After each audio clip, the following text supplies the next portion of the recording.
Hi guys, today I'm going to do my September wrap up and October TBR. September was a really good reading month for me. I read around 5 or 6 things. I finished a few things from last month and started a few things that I'll be finishing in October as well. But it was just a really good reading month. I had my holiday this month in Italy and it was amazing. It feels like a really long time ago now though. And the first book I read this month was actually one that I finished off from August, and that is George by Gino. I don't have too much to say about this book, so I don't want to waffle too long in this video, and I talked a lot about this book in my August TBR wrap-up video because I basically read all of it in August. I just finished the tiniest bit at the start of September. I gave this book 5 stars. I absolutely loved it. It dealt with a lot of really important issues. I love that it was about a younger character than you normally see because it was more middle grade rather than YA, but it was very readable for a YA audience as well. It wasn't too simplistic. I just absolutely loved everything about it. It was really heartwarming, quite a positive story. Not entirely, there were issues obviously that the main character had to face, but it was just a really positive story and I just think everyone should have to read it. And the next book I finished reading in September was I read the last 100 pages of the illustrated Chamber of Secrets, and this was just amazing. Chamber of Secrets has never really been my favourite book in the series, but after reading this illustrated edition I really fell in love with this story. It's such like a... I never realised how gothic it was before. It's just full of like such gothic tropes. There's like a ghost party and spiders and snakes and blood on the wall and creepy voices and dark forest, and it's just like so typically gothic, it's ridiculous, which I never really noticed before. But yeah, I absolutely love this. The illustrations were beautiful. Wasn't a massive fan of the many spider drawings, but they weren't too realistic to freak me out. But yeah, this was really good. I loved the Tom Riddle flashback chapter especially. That was really good, and I just think these illustrated editions are amazing. They give you a new way of reading the books that you've read so many times before. And the next thing I read was the book I took on holiday, and that is One of Us is Lying by Carrie and McManus. I've got a full review of this that I did the other week that I will leave linked down below because I go into a lot more detail there. But yes, I really love this story. It was a great murder mystery. I loved all the perspectives and how they all intertwined and the characters became really good friends. I gave this 4 stars. I'd highly recommend it. I think it's a really good YA mystery compared to others that there's been. It's very original, and the only thing that took a star off was the fact that I guessed who did it, but I don't think it was predictable either. It's just, I just noticed something. But yeah, it was a really good read. And then I picked up Prince of Shadows by Rachel Caine on holiday because I was in Italy and we went to Verona. I thought what a great time to read a Romeo and Juliet retelling. I even went to the Juliet balcony, which was a lot of fun. But yeah, no, I only read 35 pages of this book and I was like, it's already full of really like kind of harmful female tropes. There was like the horrible old lady, and it was like, oh, all these girls can't help but just fall into men's arms because they're so terrified, and I was just like, I can't be doing with this. And the writing was really bad, and I've had this book for so many years now and I was kind of forcing myself to read it and it just didn't grip me within those first like 30-40 pages, and I was like, I don't want to waste time on things I don't want to read, so I DNF'd that and I'm going to give it to a charity shop.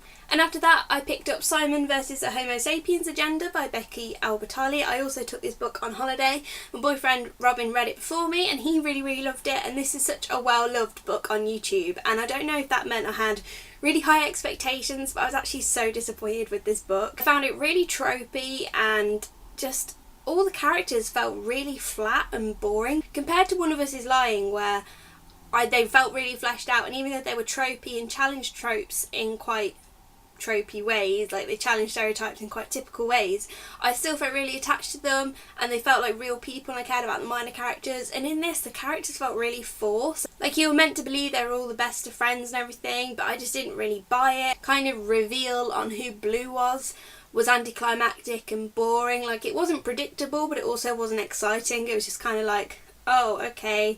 And I didn't really care about the romance very much. I sort of thought it was kind of weird a lot of the time. I found it was like trying to be like cool and down with the kids so much with like the Tumblr, and it just, I don't know, I just thought this was really boring. It was quick to get through, and I feel like it needed another 100 pages to flesh everything out more and kind of build up the characters a bit more and make me care more. But honestly, I just found it pretty dull and I gave it 3 stars. Then the last book I finished in September is The Princess Diarist by Carrie Fisher. I actually listened to this on audiobook, and this is a book I bought recently from the Bedworth Book Cut because it was like £4 for this hardback. And I've had a few friends on BookTube and Goodreads and stuff read this recently, and it just piqued my interest, so I thought, yeah, why not? It's a short audiobook, I'll just listen to it. And this was really, really good. Carrie's narration was amazing, and it kind of felt like it all meant a bit more since her untimely passing. Like, she does talk about like, oh, when I die, and it's kind of like, oh no, it's so sad.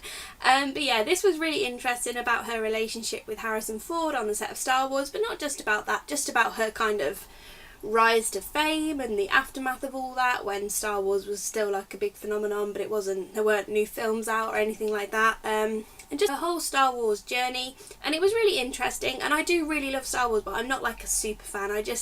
I like the films, I've rewatched them a lot, I can't wait for the new one to come out, but I'm not like mad for it like I was for Harry Potter. So I think if you were really, really into Star Wars, you would get a little bit more out of this than I did, but it was still really, really enjoyable. And her diary section in the middle, which was actually the diary she wrote when she was younger, were really poetic and beautiful, and overall her writing was really good. I want to pick up her other books now because I just really, really enjoyed this, and I gave it 4 stars. And then there's a few things this month which I started reading but haven't got around to finishing yet, which are obviously rolling over into my October TBR. The first one is Eat, Sweat, Play by Anna Kessel. I was really excited for this to come out in paperback because I've heard a lot about it for a while now, but it's always been in hardback and I wasn't really bothered enough to get it in hardback. This is all about women and their relationship with exercise and sport and fitness, and about how society kind of makes it really difficult for women to want to get into sport, and there's so many barriers always put in place, from PE at school being either not seen as important for girls, or you're kind of encouraged to not like it, to things like periods and there being no sort of understanding of how that affects your body and if exercise is any good for it or not, what the media is like. And I'm really enjoying this so far. I mean, I'm only like 50 pages in. I'm reading this as my commuter book because it's very small, so it fits in my bag without being too heavy, and it's definitely the kind of thing you can just dip in and out of. It's kind of like reading articles on your phone almost. It's got a very like casual writing style, similar to like BuzzFeed or something.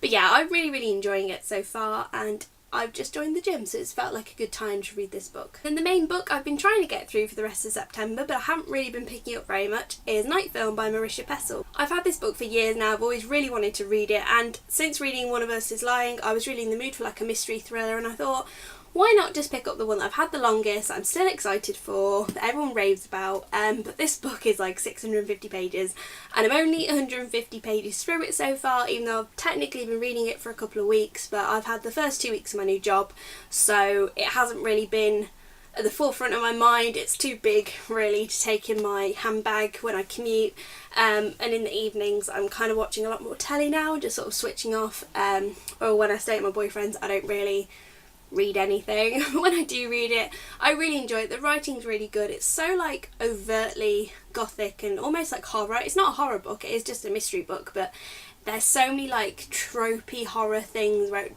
does suspense really well. It's like creepy girls in red coats that just seem to appear and disappear, and like creepy children and dolls and houses on hills, and it's so like over the top tropey that it does almost set it up like a horror book. So it's a really great book for reading in October, and I'm still really enjoying it. My enjoyment has gone a little bit because I haven't read it for a while, but hopefully I'm going to get into it and read it within the first couple of months in October because I'm really enjoying it. So apart from finishing Eat, Sweat, Play and Night Film during October, I am being a little bit ambitious with this month because I'm in quite a reading mood. I'm sort of settled into my job now, and I have a whole kind of action plan for this month. So once I finish Eat, Sweat, Play, that's obviously like my commuter book, I'll need another short book that fits in my handbag. So there's 2 options here that I might get to both of them, might get to one of them. The first one is Nutshell by Ian McEwan. I've had this for a while now, like a year, and I've really wanted to read it. It's really short, it's like less than 200 pages, quite a big font, and it's a Hamlet retelling, and you guys know I love Hamlet. So I love Ian McEwan's writing as well when I studied him at A-level. So it's a Hamlet retelling told in the perspective of a child in a womb, so we can kind of hear what's going on with family dynamics and like his mum and uncle and all this sort of stuff, but you can't really intervene, and it kind of is a nice way of a play on the whole bounded in a nutshell quote. But yeah, I'm just really intrigued by this, and I think it'll be a really quick, fun read. I also have The Female of the Species by Mindy McGiness, which again looks like a really quick read. I've heard really good things about it. It's only around 300 pages, and I have an audiobook for this as well, so this is definitely one I can see myself getting through at some point in the month. I'm not sure when I'll read these two books, but they feel like quick reads to kind of help me when I'm in a slump after reading something like Nightfall. But obviously there's a few exciting releases in October. There's the Illustrated Prisoner of Azkaban, and I'm filming this on Sunday, and it comes out on Tuesday, so I'm not sure if I'm going to dive straight into it because I have only just finished Chamber of Secrets, so I don't know if I want a little bit of a pause before I jump straight into it, but I think when it arrives in the post and I see it in all its glory, I'm just going to want to read it straight away because I'm so excited for it. It's like one of my favourite of the series.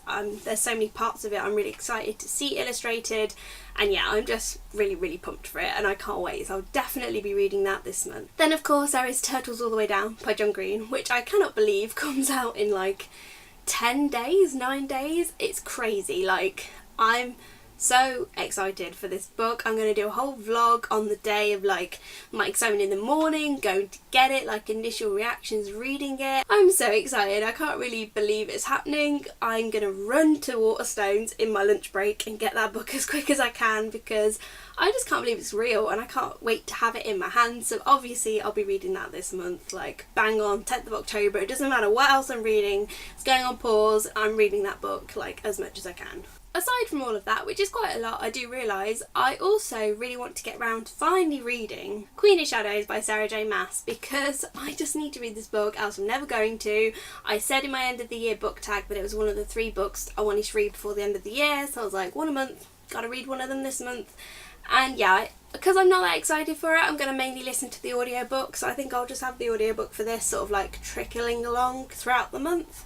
Hoping to start that in the next few days actually. I've been watching lots of RFI discussion videos, kind of recap my mind and get me excited. I'm going to try and find some written summaries online as well to like remind myself what the hell's going on with this series, and hopefully I enjoy this, but I'm very tentative. So these are all the books I want to finish or get round to this month. I think it's doable because these 3 are super short. This is an audiobook. This one maybe won't happen, it depends how long the rest take me to read.